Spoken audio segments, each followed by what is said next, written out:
11장에서 이야기하고 있는 믿음의 사람들, 지금 히브리 기자가 이야기하고 있는 인물들 중에 마지막 사람입니다. 이제 기생 라합 이후에는 그냥 뭉뚱그려서 전체를 이야기하고 있죠. 그래서 개별적으로 이렇게 하나씩 열거하고 있는 사람, 이제 아벨로부터 시작해서 그다음에 에녹, 노아를 거쳐서 그리고 네 족장이 나왔죠. 그래서 7명이었고 그리고 모세의 부모와 모세 그리고 이제 11번째가 되겠죠.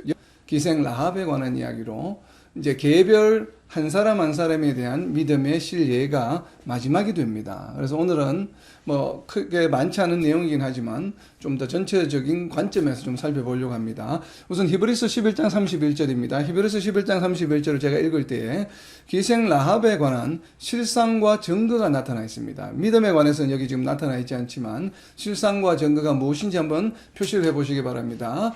11장 31절입니다. 믿음으로 기생 라합은 정탐꾼을 평안히 영접하였으므로 순종하지 아니한 자와 함께 멸망하지 아니하였도다. 아멘.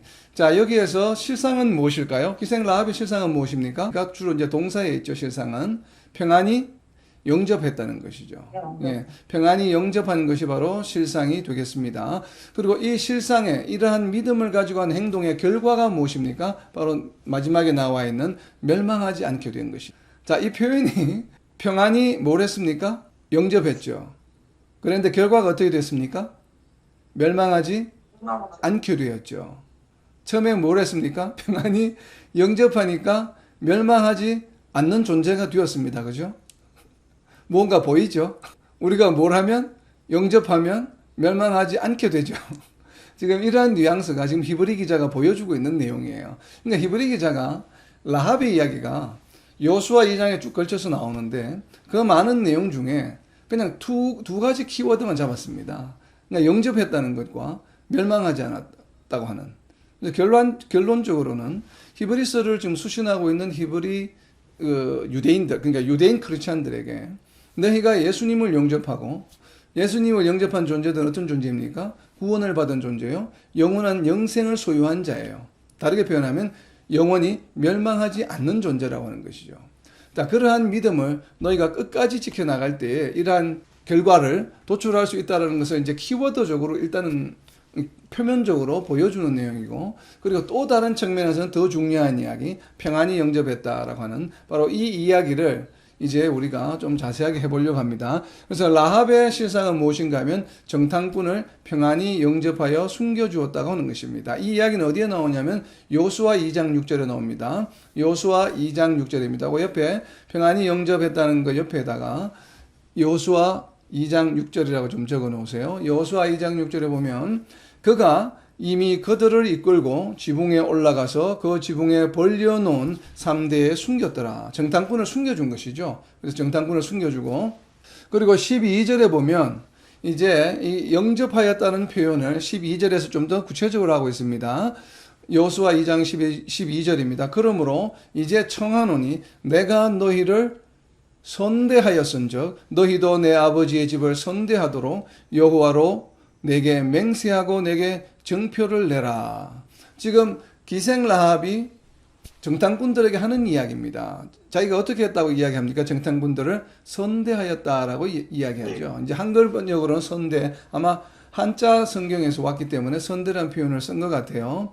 그래서 이렇게 이제 잘 receive 했다는 얘기죠. welcoming 했다라고 하는 영어적인 표현입니다. 그래서 잘 대해주었다. 잘 대해주었다는 표현을 마치 히브리 기자는 평안히 영접했다라고 조금 의미를 좀 더 강화한 것 같아요. 그래서 선대하였다라고 하는 것이 평안히, 언어적 의미로서는 평안히 영접했다고 할 때 평안히가 1차적으로는 선대하였다라고 하는 그런 의미의 하나로도 보여집니다. 우선은 가장 먼저 이제 여호수아에서 우리가 인용을 한다고 한다면 좋은 마음으로 대해 주었다라고 하는 이러한 표현이 평안히 영접해 주었다라고 하는 것의 하나가 될 수 있는데, 우리가 이 평안이라고 하는 이 단어를 나타내는 이 헬라어는 우리가 일반적으로 말하는 이런 평화, 우리가 보통 말하는 평화, 우리가 또 평화라는 유사한 한글 표현을 보면 화평이라고 하는 표현도 있죠. 그리고 또 평안이라고 하는 표현도 있죠. 그래서 평화와 평안은 같은 의미 같지만 조금 뉘앙스가 다르죠. 우리가 느끼기에 평화라고 하는 것은 무언가 이렇게 다툼이 없고 뭐 전쟁이 없는 이러한 것들을 보면 좀 평화, 싸움이 없는, 그러니까 전쟁이 없는 그런 상태가 좀 평화라고 이야기한다라고 한다면, 평안이라고 하는 것은 조금 더 릴렉스한 의미가 좀 들어가 있죠. 저희가 느낌에 이렇게 단어가 주는 느낌이 그런 것과 마찬가지로 여기에 쓰여지는 헬라어 단위 에이레이네이라고 하는 단어는 영어로 번역하게 되면 많은 곳에서 이 에이레이네이라고 하는 단어를 하모니라고 번역을 합니다. 그러니까 하모니라고 하는 것은 뭐예요? 서로 조화를 이룬다는 얘기죠. 그러면서 1차적인 영어의 뜻은 물론 피스라고 하는 뜻이 있습니다. 그러나 피스라고 하는 뜻이 있으면서 동시에 하모니라고 하는 뜻이 있어요. 어떤 평화를 이야기하면서도 뭐 한다는 얘기입니까? 여러 사람들이 모여서 잘 어우러져 있는, 그러니까 혼자 이렇게 있는 것이 아니라 여러 사람들이 함께 있으면서 뭐 한다는 얘기예요? 평화를 누린다라고 하는 것이에요. 혼자서 이렇게 평화를 누리는 것이 아니라 여러 사람들이 함께 하면서 조화로움을 이루는 것으로 인해서 얻어지는 평안을 말해요. 그러니까 여러 사람이 있다 보면 의견이 서로 다를 수 있죠. 그래서 뭐 다툴 수도 있죠. 그러나 그러한 다툼이 없다는 것이에요. 다양한 생각들을 가지고 여러 종류, 여러 부류의 사람들이 함께 모여 있지만 거기에 다툼이나 어떤 이견차나 이런 것이 없이 하모니, 잘 조화를 이루는 가운데서 얻어지는 평안을 말합니다. 그래서 여기서 평안이 영접했다라고 하는 것은 좀 그런 뉘앙스가 있습니다. 우리가 이 기생 라합이 정탐꾼을 맞이하는 상황은 여호수아를 통해서 알 수가 있잖아요. 굉장히 긴박한 상황이고 굉장히 좀 다급한 상황이고 상당히 어떻게 보면 위험한 상황이죠. 상대방을 이렇게 숨겨주고 하는 것으로 해서 그냥 단순히 상대방을 숨겨주는 것으로 끝나는 것이 아니라, 만약에 그것이 이제 들켰을 때, 잘못되었을 때는 자신의 목숨까지도 사실은 위태로운 상황이죠. 그래서 이런 여러 가지 위험한 요소가 있음에도 불구하고 그 사람을 숨겨주었다고 하는 것은 방금 이야기한 것처럼 어려운 상황들, 위험한 상황들을 어떻게 했다는 것입니까? 그것을 위험한 상황으로 그냥 인지하고 위험한 상황에 대처하는 식으로 행동한 것이 아니라 그 위험한 상황을 무엇으로 성화시켰다는 얘기입니까? 위험한 상황을 비록 세상 사람들이 보기에는 위험한 상황이지만, 그러나 기생 라합이 느끼기에는 그 위험한 상황이 어떻게 여겨졌다는 얘기입니까? 대수롭지 않게 여겨졌다고 하는 것이에요. 그것은 왜 그럴까요? 분명히 그냥 일반 사람들이 보기에, 보통 사람들이 보기에는 분명히 위험한 상황이에요. 굉장히 위험한 상황이죠. 왜냐하면 어떻게 보면 간첩이 들어온 거잖아요. 지금 이 나라에 간첩이, 스파이가 들어왔다는 정보를 가지고 지금 찾으러 막 다니는데, 그것을 숨겨주거나 도와주게 되면 같은 스파이와 같은 취급을 받겠죠. 그러한 위험에도 불구하고 그 위험한 상황을 기생 라합은 위험으로 받아들이지 않고 무엇으로 받아들였다는 얘기입니까? 평안으로 받아들였다는 얘기예요. 자, 이렇게 할 수 있었던 근거는 바로 무엇이겠습니까? 자, 여러분들이 어떤 이렇게 삶을 살아가다 보면 어떤 어려움이 있잖아요. 내가 어려운 일을 딱 만나게 돼요. 어려운 일을 딱 만나게 됐는데, 그것을 처음 딱 부딪혔을 때는 굉장히 당황스럽고 힘들고 어려운 일인데, 근데 조금 있다가 지금 현재 내가 닥쳤던 이 위험보다 더 위험하고 큰 일을 만났어요. 갑자기 연이어서. 그러면 그때는 처음에 위험하다고 느꼈던, 아니면 근심걱정거리가 되었던, 염려했던 그 작은 일들이 그것보다 훨씬 더 큰 일을 닥치게 되었을 때는 어떻게 여겨집니까? 대수롭지 않게 여겨지게 되죠. 그죠? 그런데 또 반대로 어떤 어려움이 막 처해 있어요. 지금 내가 뭐 직장 생활도 힘들고 뭐 사업도 잘 안 되고 막 여러 가지 어렵고 힘든 일인데, 그것을 막 힘든 일을 겪고 있다가 있는 중에 갑자기 로또에 당첨이 됐어요. 아니면 뭐 꼭 로또가 아니더라도 뭐 자녀가 아주 좋은 대학에 들어갔어요. 아니면 내가 또 이렇게 뭐 하다가 어떤 뭐 좋은 직장을 얻게 되었어요. 근데 어렵고 힘든 일이 있는데도 불구하고 그것보다도 어떤 더 큰 기쁜 일을 딱 우리가 만나게 되면, 경험하게 되면, 우리가 염려하고 걱정했던 일이 어떻게 됩니까? 아무렇지 않은 일로 여겨지게 되죠. 바로 기생 라합이 지금 겪고 있는 과정이 바로 이런 것으로 여겨집니다. 분명히 실제 상황은 어렵고 힘들고 위험한 상황인데도 불구하고 왜 히브리 기자는 여호수아에서는 기록하고 있지 않는 이 평안이라고 하는 단어를 추가해서 이 기생 라합의 사건을 그 많은 여러 가지 사건 중에서 영적과 멸망하지 않는다라고 하는 키워드를 가지고 오면서 평안이라고 하는 단어를 추가하게 되었을까? 그러면 히브리 기자가 기생 라합의 이 사건, 이 이야기를 어떤 관점에서 바라보는가 하면 기생 라합이 비록 위험하고 어려운 상황이지만 훨씬 더 그것을 아무렇지 않게 대수롭지 않게 여길 수밖에 없는 기생 라합에게 무언가가 더 큰 것이 있었다고 하는 것이에요. 그 큰 것이 무엇인가 하면 바로 여호수아 2장 9절에 나와 있습니다. 그래서 평안히 옆에다가 여호수아 2장 9절이라고 좀 적어 놓으세요. 여호수아 2장 9절을 보게 되면 왜 기생 라합이 이 위험한 상황을 그냥 아무것도 아니게 별것 아닌 것으로 여기게 되었는지 그 내용을 알아볼 수가 있습니다. 자, 여호수아 2장 9절입니다. 말하되 여호와께서 이 땅을 너희에게 주신 줄을 내가 아노라. 우리가 너희를 심히 두려워하고 이 땅 주민들이 다 너희 앞에서 간담이 녹나니. 자, 여기에서 2장 9절에서 제가 방금 읽은 내용 중에 기생 라합이 평안히 영접할 수 있었던 근거가 되는 키워드는 무엇일까요? 너희에게 주신 줄. 너희에게 주신 줄을 내가 안다는 거죠. 너희에게 주신다는 게 너희에게 주는 게 무엇입니까? 바로 여리고 이 땅을 말하죠. 지금 기생 라합이 살고 있는 그 땅이 기생 라합은 이미 이 자기가 살고 있는 자기 나라 땅이 누구의 것이라고 이야기하는 것입니까? 바로 이스라엘 민족의 것이다. 왜? 하나님께서 이미 주신 줄을 알고 있다. 그래서 지금 정탐꾼이 이 땅을 지금 침략해서 전쟁할 때 이기는 방법을 찾기 위해서 지금 정탐하러 온 것이잖아요. 그렇기 때문에 이미 라합은 승리자가 누가 될 것이라 알고 있는 것입니까? 정탐꾼이 이미 승리자라는 것을 알고 있는 것이에요. 자, 그렇다면 여러분들에게 두 가지 초이스가 있습니다. 지금 앞에 어떤 상황이 놓여 있는데 그 중에 하나를 선택해야 돼요. 그래서 선택 1번은 실패하는 상황이에요. 선택 2는 성공하는 상황이에요. 그럼 여러분은 무엇을 선택하시겠습니까? 자연스럽게 고민 없이 성공하는 옵션을 선택하겠죠. 어느 사람이 실패할 줄 뻔히 아는 실패하는 옵션을 선택하겠습니까? 그렇기 때문에 지금 기생 라합에게는 어떤 것이냐면 이스라엘 민족, 지금 정탐꾼으로 온 이 사람들이 바로 어떤 옵션이라는 얘기예요? 승리하는, 성공하는 옵션이라는 것을 이미 알고 있다라고 하는 것이에요, 본인이. 그리고 지금 스파이들을 만약에 일러줘서 잡혀가게 한다라고 한다면 실패하는 자들 옵션을 선택하는 것이 되잖아요. 그렇기 때문에 기생 라합이 평안히 영접할 수 있었던 것은 무엇인가 하면 장차 승리하는, 이 전쟁에서 승리하는, 누가 승리할 것인지 이미 알고 있었다고 하는 것이에요. 상황 자체는 위험하지만 그러나 기생 라합은 이것을 자기가 알고 있기 때문에 평안히 영접할 수 있었던 것으로 보여집니다. 자, 그리고 또 이어서 나오는 이야기, 두 번째 이야기는 무엇인가 하면 바로 뒤에 나오는 2장 11절의 내용입니다. 여호수아 2장 11절 내용입니다. 우리가 듣자 곧 마음이 녹았고 너희로 말미암아 사람이 정신을 잃었나니 너희의 하나님 여호와는 위로는 하늘에서도 아래로는 땅에서도 하나님이시니라. 아멘. 자, 이게 지금 기생 라합의 어떻게 보면 신앙 고백이죠. 신앙 고백과 같은 이야기예요.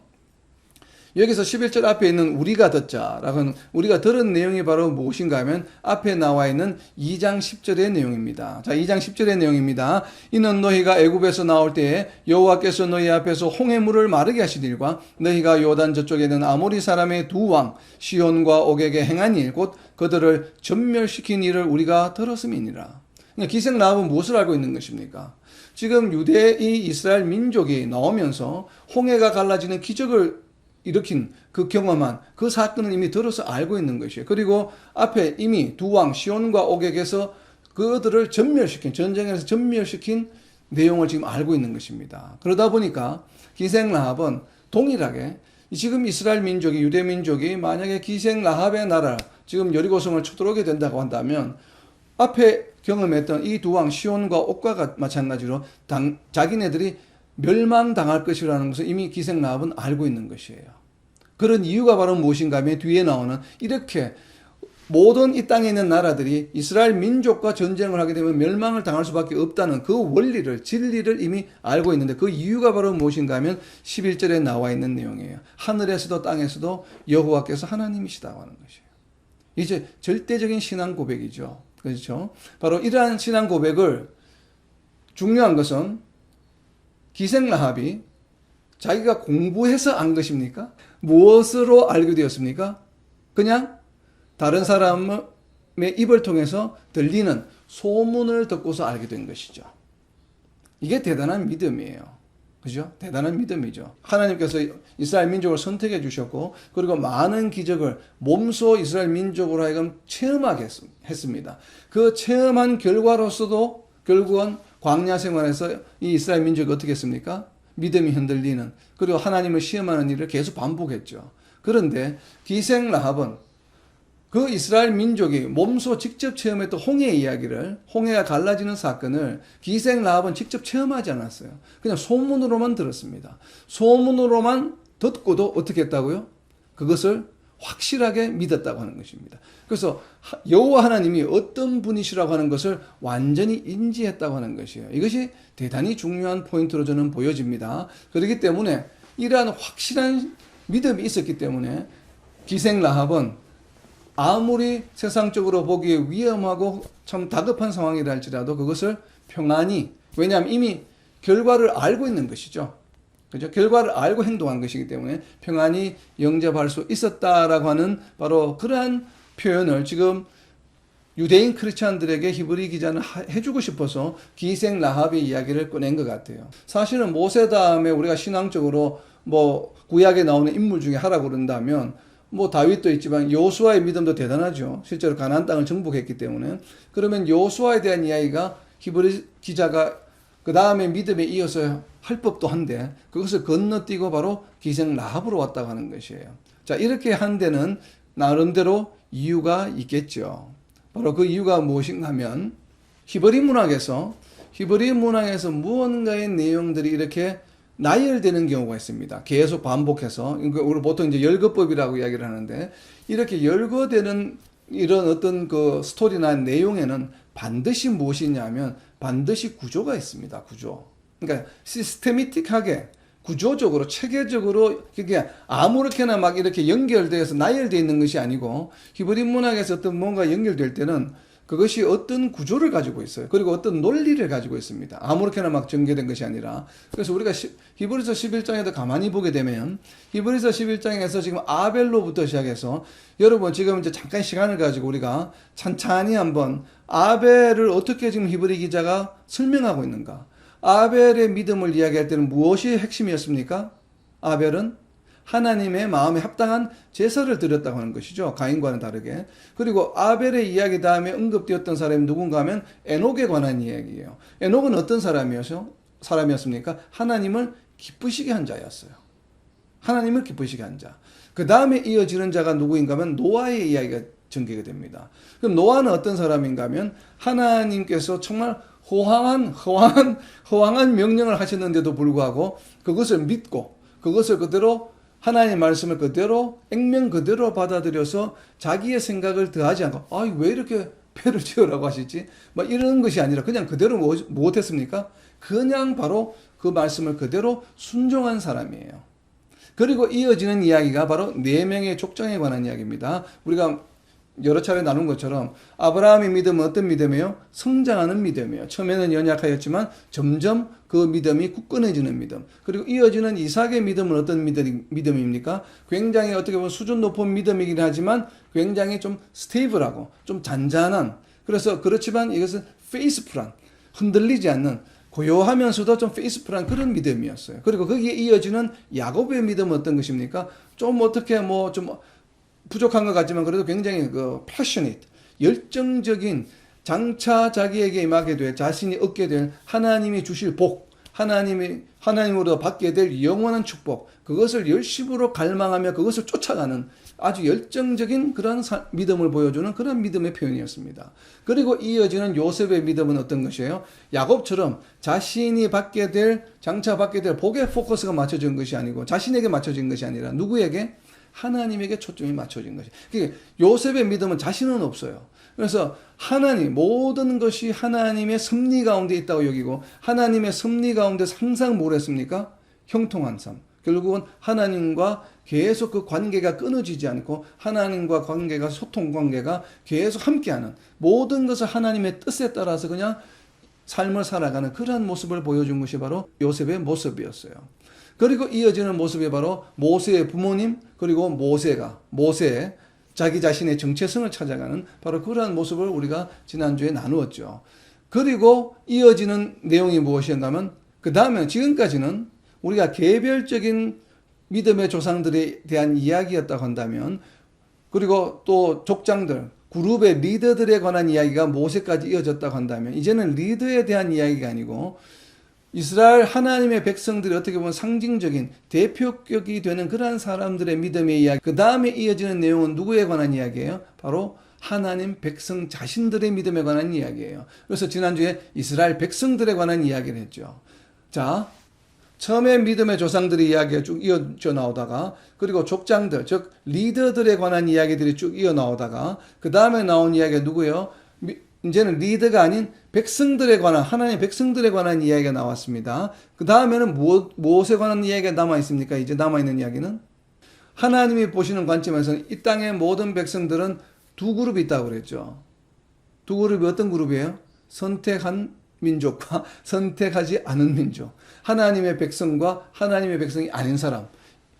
그렇죠? 오른쪽, 왼쪽 두 부류의 사람들이 있습니다.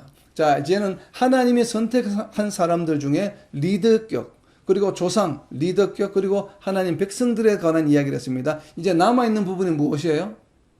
하나님이 선택하지 않았던 하나님의 백성이 아니었던 사람들. 결국은 뭐예요? 바로 기생 라합에 관한 이야기가 나오는 이유라고 저는 보여집니다. 왜 여호수아 이야기를 건너뛰었느냐 하면, 여호수아 이야기는 이미 나왔던 리더들의 이야기로 계속 이어지는 것으로 이야기하는 것은 이미 다 뭐가 되었다는 얘기예요? 정리가 되었다는 것으로 지금 히브리 기자는 인지한 것 같습니다. 그래서 히브리 기자가 지금 인물들을 열거하고 있는 그 흐름을 보게 되면, 이제는 이 선택한 백성들의 리더와 백성들을 지나서 이제는 선택하지 않았던 사람들 가운데서도 하나님의 백성으로 그 아이덴티피케이션이, 정체성이 변화되는 무리 중에서 대표자로 누구를 삼았냐 하면 바로 라합이라고 하는 사람을 선택한 것이에요. 근데 이 라합이 어떤 사람인가 하면 이방인 중에서도 귀족도 아니요, 왕도 아니요, 중산층도 아니에요. 가장 천한 직업이에요. 어떻게 보면 그렇잖아요. 기생이기 때문에. 어떤 신학자들은 이 기생 라합이 굉장히 높은 신분이다. 지금 우리가 이제 히브리서 말고 다른 유대 문학의 이 라합에 대해서 표현을 할 때는 기생이라고 표현을 하지 않고 조금 고위, 무언가에 좀 고귀한 직에 있는 그러한 일을 하는 사람처럼 그 표현을 씁니다. 그러니까 성경이 아닌 다른 그 유대 문학에서는. 그래서 많은 신학자들이 그러한 조금 귀족적인 그러한 사람이다라고 이제 이 표현을 많이 해석하기도 합니다. 그런데 히브리 기자는 아주 명확하게 기생이라고 하는 표현을 그대로 쓰고 있는 겁니다. 그래서 또 어떤 신학자들은 이 히브리 기자가 라합을 정체성을 설명하고 트랜슬레이션해서 신약에 기록할 때는 그냥 우리가 일반적으로 생각하는 굉장히 천한 신분을 가진 기생. 그래서 헬라어 중에서 바로 그 헬라어, 프로스티튜트라고 하는 그 헬라어를 그대로 지금 적용하고 있는 것이거든요. 그래서 히브리 기자가 바라보는 라합은 굉장히 이방인 중에서도 굉장히 신분이 낮은 존재. 이 신분이 낮은 존재도 어떤 학식이나 교양이나 이런 것이 뛰어난 것이 아니고 단지 전해진 하나님에 관한 이야기, 그 이야기를 듣고 믿음을 가지고 그 믿음을 삶 가운데 실천했다고 하는 것을 보여주는 것이에요.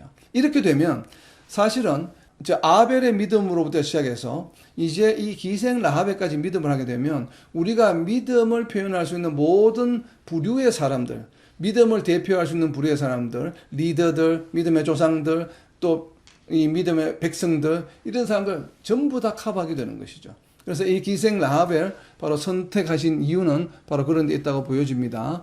그래서 2장 11절에 보게 되면 바로 유일하신 하나님을 인정하는 바로 이 기생 라합의 신앙이에요. 그래서 이런 것들 때문에 평안히 영접하였다라고 하는 것으로 보여집니다. 자, 우리가 방금 살펴본 것처럼 결국은 히브리서 11장 31절에 나와 있지는 않지만 라합의 믿음은 무엇인가 하면 방금 우리가 읽었던 2장 11절에 나와 있는 유일하신 하나님이죠. 하늘에서나 땅에서나 모두 하나님이시다. 여호와께서는 바로 이러한 믿음이 있었고, 그리고 이것은 하나님에 관한 믿음이고, 또 기생 라합이 가졌던 또 다른 두 번째 믿음이 있습니다. 그 두 번째 믿음은 어디에 있냐 하면 여호수아 2장 14절에 있습니다. 하나님에 대한 소문을 듣고 하나님을 믿은 그 믿음도 분명히 중요한 믿음이고 그것이 바로 어떻게 보면 프라이머리 가장 주요한 믿음이겠죠. 그러나 그 믿음 플러스 또 다른 믿음이 있었습니다. 그 또 다른 믿음이 바로 여호수아 2장 14절에 있습니다. 여호수아 2장 14절입니다. 그 사람들이 그에게 이르되 네가 우리의 이 일을 누설하지 아니하면 우리의 목숨으로 너희를 대신할 것이요 여호와께서 우리에게 이 땅을 주실 때에는 인자하고 진실하게 너를 대우하리라. 아멘. 바로 이것은 무엇인가 하면 정탐꾼이 라합에게 해준 이야기예요. 라합은 정탐꾼이 라합을 나중에 유대인들이 점령하게 되었을 때 지켜주겠다고 하는 이 말을, 이 약속을 어떻게 했다는 얘기입니까? 믿었다라고 하는 것이죠. 그래서 기생 라합이 믿음은 두 가지입니다. 유일하신 하나님, 여호와 하나님은 유일하신 분이라고 하는 11절에 그리고 정탐꾼의 약속을 믿은 것이죠. 그렇기 때문에 이렇게 평안히 정탐꾼을 영접할 수 있었던 것으로 보여집니다. 자, 그렇다면 이제 마지막으로 히브리 기자는 라합의 믿음을 기록하고 있는 이유는 무엇일까요? 왜 라합의, 아까 여호수아를 건너뛰고 왜 라합의 믿음을 기록하고 있겠습니까? 여호수아 2장 13절을 보게 되면 거기에서 좀 키워드를 발견할 수 있습니다. 라합의 이야기를 히브리 기자가 여기서 이야기하고 있는 것 중에 유대인 크리스천들은 구약의 이 라합의 사건을 잘 알고 있죠. 뭐 여호수아 내용을 잘 알고 있기 때문에 그렇기 때문에 아마 이 내용이 굉장히 유대인 크리스천들에게는 좀 어필할 수 있는 내용인 것으로 보여집니다. 여호수아 2장 13절입니다. 여호수아 2장 13절. 자, 어떤 키워드가 과연 이 히브리 기자가 라합의 이야기를 여기서 기록하는데 좀 도움이 되었을지 한번 표시를 해보시기 바랍니다. 13절입니다. 그리고 나의 부모와 나의 남녀 형제와 그들에게 속한 모든 사람을 살려주어 우리 목숨을 죽음에서 건져내라. 아멘. 자, 어떤 키워드가 보입니까? 우리 목숨을 죽음에서 건져내라. 라합의 믿음을 기록하고 있는 이유는 바로 죽음에서 생명으로 죽음을 건져낼 수 있는 그 약속이 바로 이 라합의 이야기의 가장 핵심이죠. 라합이 정탐꾼을 숨겨준 이유가 바로 무엇입니까? 자신과 가족들의 목숨을 건지기 위함이죠. 우리가 예수님을 믿기 전에 세상 가운데 살아갈 때는 어떤 존재였습니까? 사망에 이르는 죽을 수밖에 없는 존재였죠. 그죠? 죽을 수밖에 없는 존재가 이 죽을 수밖에 없는 이 죽음을, 우리의 목숨을 이 죽음에서 건져내어 주신 분이 누구이십니까? 바로 예수님이시죠. 우리가 예수님을 믿음으로 죽을 수밖에 없는 존재에서 이제는 생명을, 목숨을 건진 자로서의 정체성이 변화되었습니다. 이 기생 라합의 이야기가 바로 자신은 죽을 수밖에 없는 상황이었는데 정탐꾼을 숨겨줌으로 인해서 자신과 및 가족들의 목숨까지도 이제는 살 수 있게 되는 그러한 아이덴티피케이션이 바뀌게 되었죠. 그리고 결국은 기생 라합이 어떻게 됩니까? 예수님의 족보에 올라가게 되죠. 결국은 이 기생 라합의 후손으로 예수님이 오시게 되는 것이죠. 바로 이와 같은 것이에요. 자, 이렇게 이 라합의 믿음을 기록하고 있는 이유는 바로 죽음에서 건져낸 그 이야기를 히브리 크리스천들은 너무나도 잘 알고 있기 때문에 영접해서 살았다라고 하는 것. 그리고 너희가 지금 예수님을 영접했기 때문에 지금 유대인 크리스천들 어떤 존재라는 얘기입니까? 멸망하지 않는 존재야. 너희는 멸망하지 않는 존재야. 그렇기 때문에 유대인들이 아무리 너희를 핍박하고 유혹하고 돌아오라고 하더라도 멸망하지 않은 존재가 이미 되었기 때문에 이것을 다시 뒤집어서 멸망할 존재로 돌아가서는 안 되겠죠. 자, 그것을 다시 한번 강조하고 있는 것으로 보여집니다. 그리고 또 두 번째, 라합의 믿음을 기록하고 있는 이유는 이렇게 이방인조차도 또 지금 유대인 크리스찬들은 유대인이잖아요. 하나님의 선택을 받은 자들이지 않습니까? 그런데 기생 라합은 선택받은 민족이 선민이 아니에요. 그래서 이방인조차도 여호와가 하나님이심을 확신하는데 히브리 성도들아, 너희는 선택받은 존재들로서 이보다 더한 확신을 가져야 되지 않겠니? 라고 하는 뉘앙스가 있지 않았나 하는 생각이 저 개인적으로 듭니다. 그래서 어디에 뭐 우리가 주석에서 본 것은 아니고 그냥 제 느낌에 왜 많은 사람들 중에 마지막으로 더 이상 이제 이야기하지 않고 마지막 인물로 기생 라합을 택했을까? 히브리 크리스찬들아 좀 정신 차려라 하는 얘기 같아요.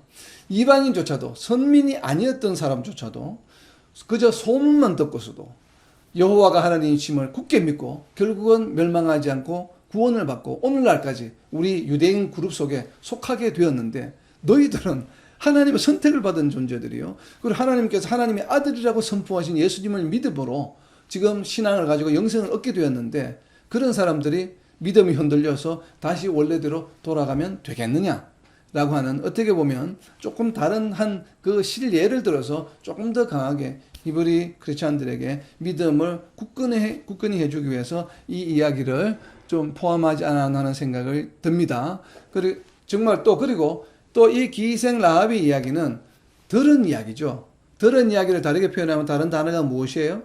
말씀이죠, 말씀. 내 눈으로 직접 보거나 몸으로 체험한 것이 아니에요. 무엇이에요, 순전히? 제3자를 통해서 들은 이야기예요. 예수님이 2000년 전에 이 땅에 오셨습니다. 불행하게도 저희들이 2000년 전에 예루살렘에서 태어나지 않았기 때문에 예수님이 직접 오신 장면을 우리는 예수님을 직접 인퍼슨으로 직접 대면해서 만나볼 기회를 가지지 못했습니다. 그죠? 만나볼 기회를 가지지 못했어요. 그랬지만 누군가의 다른 사람을 통해서, 다른 매체를 통해서 직접 예수님이 메시아시요 그리스도시라고 하는 것을 지금 우리는 21세기에 2000년 후에 어떻게 됐습니까? 들었죠. 누구와 같이? 누구처럼? 바로 기생 라합처럼. 기생 라합이 홍해가 갈라지는 소문을 들었습니다. 그죠? 전쟁에서 승리하는 소문을 들었습니다. 오늘날 우리가 예수님이 그리스도시라고 하는 것을 들었습니다. 그리고 예수님이 죽으셨다가 다시 사셨다고 하는 그 사실을 목도한 사람들의 기록, 성경책을 통해서 우리가 보고 들었습니다. 그러니까 보았다는 건 직접 본 것이 아니고 들은 것이죠. 결국 보고 들은 것도 이런 의미에서는 들었습니다. 그렇다면 우리 또한 우리의 믿음이 어떻게 되어야 된다고요? 기생 라합처럼 굳건해야 된다고 하는 거죠. 어느 정도로? 설사 우리의 삶 가운데서 우리의 신앙을 위협하는 어떠한 요소가 생기고 우리의 신앙을 방해하는 여러 가지 환경이 생길지라도, 지금 기생 라합은 스파이를 잡으러 온, 정탐꾼을 잡으러 온 군사들의 위협한 상황에 놓여 있지만 오늘날 우리는 어떤 위험에 노출되어 있습니까? 수많은 위험에 노출되어 있죠. 여러 가지 매체로부터 인터넷, 그리고 여러 가지 유혹, 2000년 전에는 존재하지 않았던 수많은 유혹과 시험으로부터 시험에 우리가 노출되어 있습니다. 그런 것들이 다 무엇이에요? 위험한 상황이죠. 우리의 믿음과 신앙을 위협하는 굉장히 위험한 상황인데도 불구하고 우리는 어떻게 해야 된다고요? 기생 라합처럼 굳건하게 그러한 위험을 무엇하게? 대수롭지 않게 여겨야 돼요. 대수롭지 않게 여기는 이유는 바로 무엇입니까? 하늘에서나 땅에서나 여호와가 하나님이시다라고 하는 그러한 확고한 믿음, 그리고 예수님이 우리의 구주가 되신 바로 하나님의 아들 그리스도시라고 하는 이런 확고한 믿음이 있다고 한다면 어떠한 유혹이나 어떠한 유혹, 시험, 이단들의 어떤 그 꾀임이나 속임수에도 흔들리지 않겠죠. 바로 그렇게 확실한 믿음을 가지고 기생 라합처럼 정말 승리하는, 멸망하지 않는 존재로서 영원히 우리가 이 믿음을 굳건히 지켜나감으로써 승리하는, 그래서 예수님과 함께 영원한 삶을 살아가는 저와 여러분, 그리고 이 땅의 모든 하나님의 백성들이 되시기를 예수님의 이름으로 선포합니다. 네. 예.